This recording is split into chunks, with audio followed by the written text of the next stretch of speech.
Tindakan Hamas dalam operasi Taufan Al-Aqsa ini dilihat seperti memberi harapan baharu untuk kebebasan rakyat Palestin. Namun wujud kebimbangan akan berlaku strategi Zionis yang sengaja memutar belit keadaan dan sekali lagi menuduh Palestin sebagai pengganas sekaligus melempar serangan lebih besar ke atas tanah suci Islam itu. Dan bagi memperincikan isu itu di talian Zoom ketika ini iaitu penganalisis politik antarabangsa Datuk Profesor Dr. Ridwan Ottoman.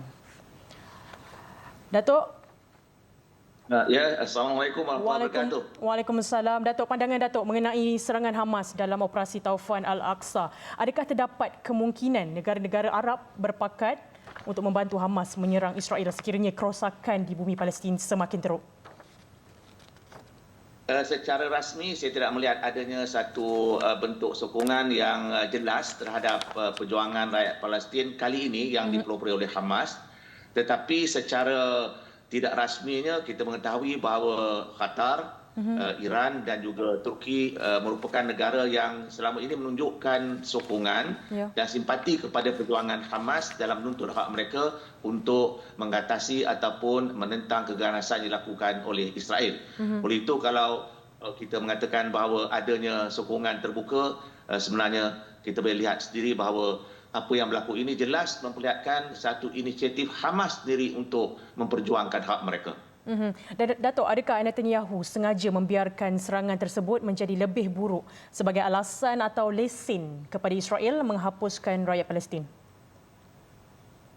Netanyahu telah berkali-kali malahan beliau dipanggil sebagai Mr. Security kerana segi rekod beliau tidak pernah menunjukkan rasa belas kasihan terhadap rakyat Palestin.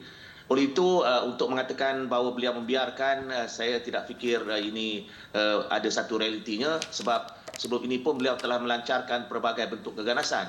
Tetapi yang jelasnya kalau kita lihat dalam tempoh lebih 56 tahun, inilah kali pertama di mana Israel mengalami kerugian nyawa dan juga harta benda paling besar berikutan serangan yang dilakukan oleh Hamas pada hari Sabtu yang lalu.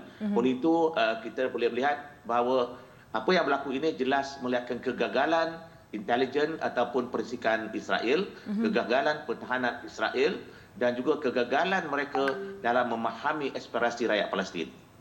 Dan Datuk, adakah wujud kebimbangan sekiranya Iran masuk campur dalam perang antara Hamas dan Israel dan apa kesannya pada masa yang akan datang, Datuk?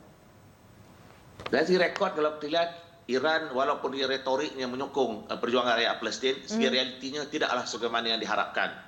Iran menyokong jihad Islam secara total, tetapi Hamas itu mereka sokong tetapi tidaklah sebagaimana mereka menyokong jihad Islam.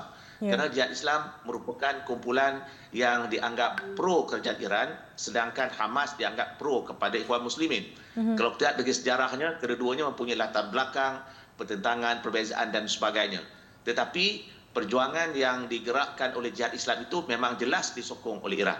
Oleh itu dalam konteks yang ada pada hari ini, walaupun Iran secara retoriknya menyokong perjuangan rakyat Palestin, tetapi secara lebih jelasnya mereka menyokong jihad Islam dan pada waktu yang sama Hamas juga mendapat manfaat.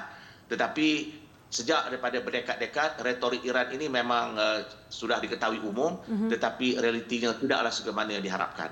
Oleh itu saya tidak melihat bahawa Iran akan memperjuangkan ataupun walaupun retoriknya memang luar biasa, tetapi sokongan realiti ataupun keadaan sebenarnya tidak semestinya apa yang sering digembar-gemburkan sebagai menyokong perjuangan rakyat Palestin.